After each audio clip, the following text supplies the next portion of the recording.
Hello guys, मेरा नाम है सैम और ये वीडियो सॉलैंड सीरीज के एपिसोड 209 का दूसरा भाग है। पहले भाग का लिंक आपको नीचे डिस्क्रिप्शन बॉक्स में या फिर ऊपर आई बटन पे मिल जाएगा। तो चलिए बिना किसी देरी के वीडियो को स्टार्ट करते हैं। अब जैसे ही इस वीडियो का दूसरा पार्ट स्टार्ट होता है तो हमें मार्शल सोल एम्पायर के ग्रैंड सोलन मास्टर को दिखाया जाता है, जो अर्मिंग का पीछा कर रहे होते हैं। दामिंग और अर्मिंग में सबसे पावरफुल दामिंग है, इसलिए क्राइसेंथेमम मास्टर और ओल्ड घोस्ट मास्टर अपने पुराने एनिमी अर्मिंग का पीछा करने लगते हैं। इसके बाद क्राइसेंथेमम मास्टर अपने 9 soul skill chrysanthemum flowers fall to the ground petals penetrate the body को यूज करता है और अर्मिंग पर अटैक कर देता है। इसके तुरंत बाद ओल्ड घोस्ट मास्टर भी अपने 9 soul skill hell of demon को लॉन्च कर देता है, लेकिन अब तुरंत ही अर्मिंग ओल्ड घोस्ट मास्टर को दबोच लेता है और उसके अटैक को न्यूट्रलाइज कर देता है। पर क्राइसेंथेमम मास्टर के 9 सोल स्किल पेटल्स प्रेसाइजिंग थ्रू बॉडीज के लगातार बारिश के कारण अर्मिंग का बॉडी बहुत ही ज्यादा घायल हो जाता है। अब अपने छोटे भाई को इतने पावरफुल अटैक से घायल होता देखकर दामिंग गुस्से से चिल्लाने लगता है। इसके बाद दामिंग अपने पाइथन बॉडी से ब्लोफिश मास्टर पर अटैक कर देता है, पर शायद ब्लोफिश मास्टर ने कोई डिफेंसिव एबिलिटी का यूज किया था, जिस वजह से उसे इस अटैक का कोई भी असर नहीं होता है। लेकिन अब इसी समय स्नेक लेंस मास्टर मौका पाकर सीधा अपने लेंस को दामिंग के बॉडी में घुसा देता है। स्नेक लेंस मास्टर के इस अटैक से दामिंग को अचानक बहुत ही ज्यादा चोट लगती है, जिसके दर्द के कारण दामिंग के मुंह से खून निकलने लगता है। पर अब दामिंग तुरंत ही इस अटैक का बदला लेने के लिए स्नेक लेंस मास्टर पर अपने आइस फ्लेम से अटैक कर देता है। लेकिन स्नेक लेंस मास्टर बड़ी चतुराई से दामिंग के पाइथन बॉडी के ऊपर भागने लगता है। यहाँ वास्तव में स्नेक लेंस मास्टर और ब्लोफिश मास्टर दामिंग को चकमा देकर और उसे डिस्ट्रैक्ट करके उस पर अटैक कर रहे थे। अब इसके तुरंत बाद ब्लोफिश मास्टर, जो कि बिल्कुल दामिंग के ऊपर था, वो अपना एक पावरफुल फिस्ट अटैक दामिंग के सर पर कर देता है, जिस वजह से दामिंग बहुत ही ज्यादा घायल हो जाता है और फिर बेसुध होकर नीचे गिर जाता है। अपने बड़े भाई दामिंग को इस हालत में देखकर अर्मिंग जोरों से चिल्लाने लगता है और दामिंग को होश में लाने की कोशिश करता है। इसके बाद वहाँ पे फायर एट्रीब्यूट की ईगल मास्टर आ जाती है और अपना 8 सोल स्किल बॉइलिंग ब्लड को उन दोनों के ऊपर लॉन्च कर देती है। अब स्नेक लेंस मास्टर और ब्लोफिश मास्टर फाइनल स्ट्राइक करने के लिए अपने प्रोटेक्टिव मार्शल फॉर्म को रिलीज कर देते हैं।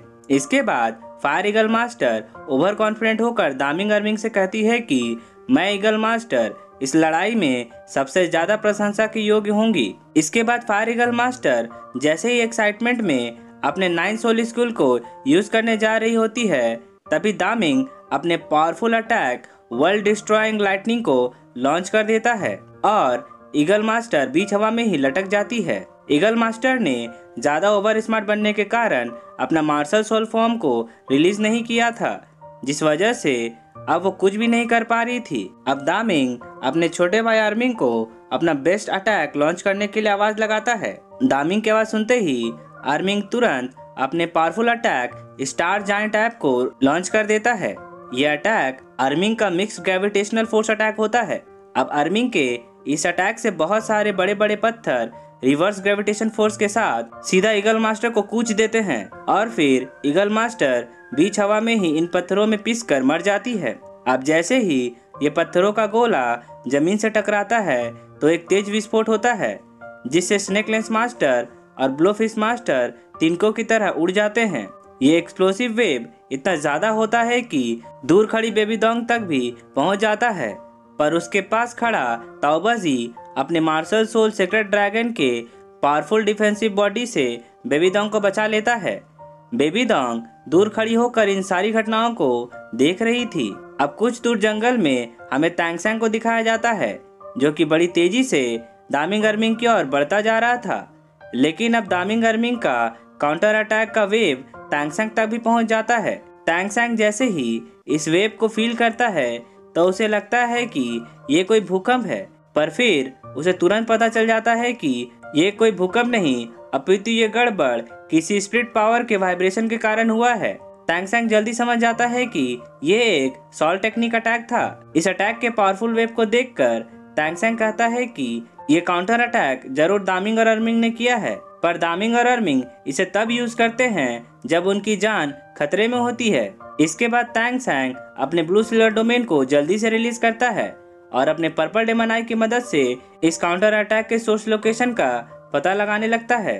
तभी तांग सैंग को दामिंग और अर्मिंग का सही लोकेशन मिल जाता है और इसके साथ साथ उसे ये भी फील हो जाता है कि उन दोनों ग्रेट सोल बीस्ट की स्पिरिट पावर अचानक एक पल में बहुत कम हो गई है। इसके बाद हमें जंगल के अंदर इन कोहरों के बीच बाकी सभी ग्रैंड सोलन मास्टर को दिखाया जाता है। वे सभी ग्रैंड सोलन मास्टर अब बेबी डोंग इस अटैक एरिया के अंदर पहुंच जाते हैं। बहुत ज्यादा कोहरा होने के कारण किसी को कुछ भी साफ साफ नहीं दिख रहा था, इसलिए अब बेबी डोंग अपनी पावर से एक पर्पल साइक्लोन क्रिएट करती है जो वहां के कोहरे को पलक झपकते ही हटा देता है। अब ओल्ड घोस्ट मास्टर और क्राइसेंथेमम मास्टर किसी जगह की ओर इशारा करने लगते हैं। अब बेबी डोंग और बाकी पांचों ग्रैंड सोलन मास्टर को ईगल मास्टर की बॉडी पत्थरों के बीच दबी हुई दिखाई पड़ती है। अपने एक ग्रैंड सोलन मास्टर को इस तरह दबकर मरी हुई देखकर बेबी डोंग बाकी सभी ग्रैंड सोलन मास्टर से कहती है कि मैंने वास्तव में इन दो ग्रेट सोल बीस्ट के दृढ़ संकल्प को कम करके आंका था। मैंने ये सोचा नहीं था कि जान से मारने के अंतिम अटैक में मैं वन एम्पायर के एक ग्रैंड सोलन मास्टर को खो दूंगी। अब ओल्ड घोस्ट मास्टर आगे आता है और अपनी इम्प्रेस बेबी डोंग से पूछता है कि क्या हमें एक बार फिर हमला करने की जरूरत है। इसके बाद बेबी डोंग उसके सवाल का जवाब देते हुए कहती है कि इसकी कोई जरूरत नहीं है। उन दोनों सोल बीस्ट पे मैंने गंभीर रूप से अपने पॉइजन से अटैक किया था। वे जितना अधिक काउंटर अटैक करने की कोशिश करेंगे उतनी ही तेजी से जहर अपना असर दिखाएगा, इसलिए आप सभी पीछा करने की स्पीड को कम कर दे। बस आप सभी उन दोनों सोल बीस्ट के काउंटर अटैक से सावधान रहें। उनका अंत जितना करीब होगा हमें उतनी ही सावधानी रखने की जरूरत होगी। मुझे किसी भी हालत में उन दोनों की सोल रिंग्स चाहिए, इसलिए किसी से जरा सी भी चूक नहीं होनी चाहिए। अब बेबी डोंग के ऑर्डर को पांचों ग्रैंड सोलन मास्टर मान लेते हैं और फिर दामिंग अर्मिंग का पीछा करने के लिए आगे बढ़ जाते हैं। अब सीन चेंज होता है और हमें जंगल के अंदर तांग सैंग को भागते हुए दिखाया जाता है। तांग सैंग बहुत समय से दामिंग और अर्मिंग का पीछा कर रहा था और अब भागते भागते शाम हो गया था। तांग सैंग इस दौरान बहुत कुछ सोच रहा होता है। तभी उसे बीच जंगल में कुछ सोल मास्टर्स का ऑरा दिखाई पड़ता है और फिर वो खुद से कहता है कि इस ऑरा को देखकर ऐसा लग रहा है जैसे दामिंग और अर्मिंग का पीछा कर रहे ग्रैंड सोलन मास्टर अभी भी उसका पीछा करना जारी रखे हुए हैं। शायद उन दोनों के डेथ काउंटर अटैक से उन ग्रैंड सोलन मास्टर को ज्यादा चोट नहीं लगी है। इस तरह के पावरफुल अटैक के बाद भी बेबी डोंग का ऑरा बिल्कुल भी कम नहीं हुआ है। ऐसा लगता है कि शायद उसकी क्षमता 99 लेवल के बोसैक्जी से कम नहीं है। अब क्या मैं अपने वर्तमान ताकत से दामिंग और अर्मिंग को बचा सकता हूँ? वैसे देखा जाए तो सीगॉट के 7 ट्रायल को पास करने के बाद मेरा ताकत बहुत ज्यादा बढ़ गया है। मैं 85 लेवल की सोल पावर की मदद से ही किसी भी साधारण ग्रैंड सोलन मास्टर से लड़ सकता हूँ। लेकिन अब बात यहाँ पर बेबी डोंग की है। उसकी पावर शुरू से ही किसी साधारण ग्रैंड सोलन मास्टर की पावर से कहीं ज्यादा अधिक हो चुकी है। मैं ना तो सोल पावर, ना ही सोल रिंग और ना ही सोल बोन की मदद से उससे जीत सकता हूँ। मेरे पास सिर्फ सीगॉट का वास्तविक और अनमोल गॉड वेपन है। मैं बस इस गॉड वेपन की मदद से ही उससे जीत सकता हूँ। लेकिन मैंने अब तक इस सीगॉट ट्राइडेंट के वास्तविक शक्ति को नहीं समझा है और ना ही मैं इसके सभी स्किल्स को जान पाया हूँ। अब तांग सैंग ये सब सोच ही रहा होता है, तभी उसे उसके ग्रेट ग्रैंडफादर का याद आने लगता है और फिर वो खुद से कहता है कि ग्रेट ग्रैंडफादर का असुरस रॉड भी सीगॉट के ट्राइडेंट से कुछ कम नहीं है। लेकिन अब ये बहुत अफसोस की बात है कि ग्रेट ग्रैंडफादर बहुत आगे निकल गए हैं। अगर इस वक्त वो मेरे साथ होते तो बात कुछ और ही होती, पर अब मैं अकेला हूँ और मैं इसे ग्रेट ग्रैंडफादर की तरह हैंडल नहीं कर पाऊंगा। इसके बाद सीन स्विच होता है और अंधेरे जंगल में दामिंग और अर्मिंग को भागते हुए दिखाया जाता है। अब लटक लटक कर भागता हुआ अर्मिंग का हाथ एक कमजोर डाली पर पड़ता है और उस डाली के टूटने के कारण अर्मिंग नीचे गिर जाता है। ये देखकर दामिंग उसके पास पहुंचता है, पर अब उसी समय उसे पता चलता है कि अर्मिंग का सीना बहुत ही बुरी तरह चोटिल हो गया है और उसके जख्म के कारण उसके सीने का हड्डी दिखाई दे रहा था। शायद बेबी डोंग का पॉइजन उसके दिल तक पहुंच चुका था, जिस वजह से उसके आसपास की मांसपेशियों से जहर से भरा खून गिर रहा था। ये जहर इतना ज्यादा खतरनाक था कि इसके संपर्क में आते ही बहुत सारे प्लांट्स तुरंत सड़कर मर जा रहे थे। इसलिए अब शायद दामिंग और अर्मिंग कुछ समय के लिए वहां पे रुक जाते हैं। पर तभी दूसरी तरफ तांगसेंग को कुछ महसूस होता है और फिर जंगल के बीच से धमाके की आवाज सुनाई पड़ती है।